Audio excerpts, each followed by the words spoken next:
কখনো কি দেখেছেন ক্ষমতার দম্ভ কিভাবে একজন সাধারণ মায়ের সম্মানকে পিষে দেয়? আর সেই মাই আবার এক সেনা অফিসারের মা। যদি মেয়ের ভালোবাসা আর সাহস এক হয়, তাহলে কেমন পরিবর্তন আসতে পারে জানেন কি? ভোরের নরম আলো তখনও জয়পুরের পুরনো শহরের অলিগলিতে পুরোপুরি পৌঁছায়নি, কিন্তু জীবনের ব্যস্ততা শুরু হয়ে গেছে। সেই ব্যস্ততার মধ্যেই হাওয়া মহলের কাছের এক কোণে নিজের হাতে গড়া মাটির খেলনা আর প্রদীপের পসরা সাজিয়ে বসেন বৃদ্ধা রাধারানী দেবী। তার মুখে বয়সের বলিরেখা আর চোখে দারিদ্র্যের ক্লান্তি থাকলেও আত্মসম্মানের এক অটুট আভা তাকে ঘিরে থাকত। তার একটাই প্রার্থনা ছিল দিনের শেষে যেন কয়েকটি খেলনা বিক্রি হয়, যাতে নাতনির পড়ার খরচটা উঠে আসে। বেলা বাড়ার সাথে সাথে ভিড়ও বাড়ছিল। হঠাৎ এক পুলিশ জিপ এসে থামল। গাড়ি থেকে নামলেন ইন্সপেক্টর বিক্রম সিং রাঠর, এলাকার দুর্দন্ত প্রতাপ অফিসার। তার কড়া মেজাজ আর ক্ষমতার অহংকার সকলের জানা। রাধারানীর ছোট্ট দোকানটি তার চোখে পড়তেই ভুরু কুঁচকে গেল। এই বুড়ি, রাস্তা আটকে ব্যবসা করা হচ্ছে? তোলো এসব। বিক্রমের কণ্ঠে ছিল তীব্র অবজ্ঞা। রাধারানী কাঁপতে কাঁপতে উঠে দাঁড়িয়ে বললেন, বাবু, আমি তো রাস্তার এক কোণেই বসেছি, কারো অসুবিধে তো হচ্ছে না। এই শান্ত জবাব যেন বিক্রমের অহংকারে আগুন লাগিয়ে দিল।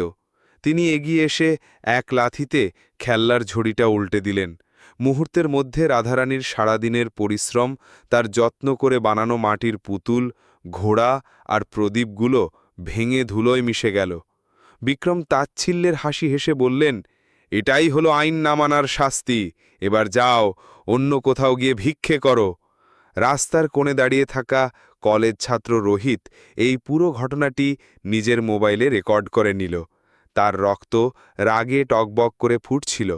রাধারানী নীরবে এক ফোঁটা চোখের জল না ফেলে ভাঙা খেলনার টুকরোগুলো জড়ো করতে লাগলেন। রোহিত ভিডিওটি সোশ্যাল মিডিয়ায় পোস্ট করে দিল, সাথে লিখল, এটাই কি আমাদের সংস্কৃতি? এক অহংকারী পুলিশ অফিসার একজন বৃদ্ধা মায়ের জীবিকা আর সম্মানকে ধুলোয় মিশিয়ে দিল। ইনিও তো কারো মা। #Justice for Radhama. ভিডিওটি দাবানলের মতো ছড়িয়ে পড়ল। কয়েক ঘন্টার মধ্যে লক্ষ লক্ষ মানুষ তা দেখে ফেলল। তীব্র নিন্দা, ক্ষোভ আর প্রতিবাদের ঝড় উঠল। এদিকে কাশ্মীর সীমান্তে দেশের সুরক্ষায় নিয়োজিত মেজর অঞ্জলি শর্মা তার তাঁবুতে বসেছিলেন। তিনি পরিচিত তার কঠিন শৃঙ্খলা আর কর্তব্যের প্রতি নিষ্ঠার জন্য ত্যাগী অফিসার। একজন সহকর্মী এসে তাকে ভিডিওটি দেখালেন। দেখুন মেজর, ক্ষমতারটি জঘন্য অপব্যবহার করছে একজন পুলিশ। ভিডিওটি দেখে অঞ্জলির নিঃশ্বাস বন্ধ হয়ে এলো। পর্দায় যে বৃদ্ধার ভাঙা স্বপ্ন ধুলোয় লুটছে, তিনি তো তার মা, রাধারানী দেবী। যে মা তাকে শিখিয়েছেন আত্মসম্মান আর সাহসের সাথে বাঁচতে, আজ তার এই অপমান। মুহূর্তের মধ্যে একজন কঠিন সেনা অফিসার এক ব্যথিত কন্যায় পরিণত হলেন। তিনি তৎক্ষণাৎ জরুরি ছুটির আবেদন করলেন। তার ঊর্ধ্বতন কর্মকর্তাকে জানালেন, স্যার, আমার মায়ের সম্মানের প্রশ্ন, আমাকে যেতেই হবে। পরের দিন সকালে অঞ্জলি জয়পুরে পৌঁছালেন, কিন্তু উর্দিতে নয়, এক সাধারণ সালোয়ার কামিজে। তিনি সোজা চলে গেলেন সেই থানায় যেখানে ইন্সপেক্টর বিক্রম সিং রাঠর বসেন। বিক্রম তাকে দেখে প্রথমে পাত্তা দিলেন না। কি চাই? অঞ্জলি শান্ত কিন্তু দৃঢ় কণ্ঠে বললেন, গতকাল আপনি যে বৃদ্ধার মাটির খেলনা ভেঙেছিলেন, তার নাম রাধারানী দেবী। তিনি আমার মা, আর আমি মেজর অঞ্জলি শর্মা, ভারতীয় সেনাবাহিনী।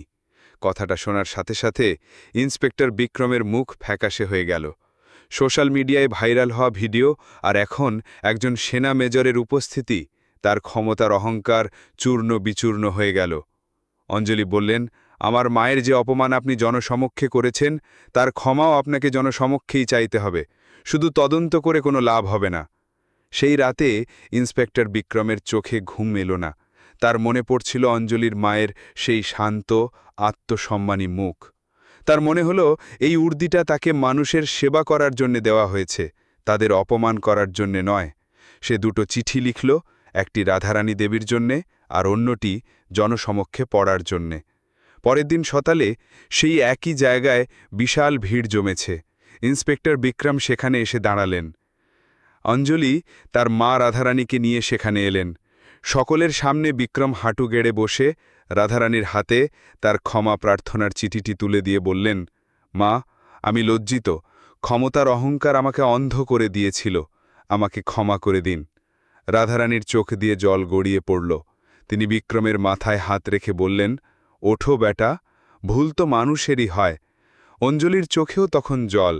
তিনি বুঝলেন আসল শক্তি উর্দি বা পদে নয়, আসল শক্তি হল নিজের ভুল স্বীকার করার সাহসে আর অন্যের সম্মান রক্ষা করার মধ্যে। এই ঘটনা শুধু একজন মায়ের সম্মান ফিরিয়ে দেয়নি, বরং ক্ষমতার অপব্যবহারের বিরুদ্ধে এক নীরব বিপ্লবের জন্ম দিয়েছিল, যার নেপথ্যে ছিল এক মেয়ের অদম্য ভালোবাসা আর কর্তব্যবোধ। তো বন্ধুরা, গল্পটি এখানেই শেষ হলো। পরবর্তী ভিডিও দেখার আমন্ত্রণ জানাচ্ছি। এই ভিডিওটি আপনাদের কাছে কেমন লেগেছে অবশ্যই কমেন্টে জানিয়ে দেবেন।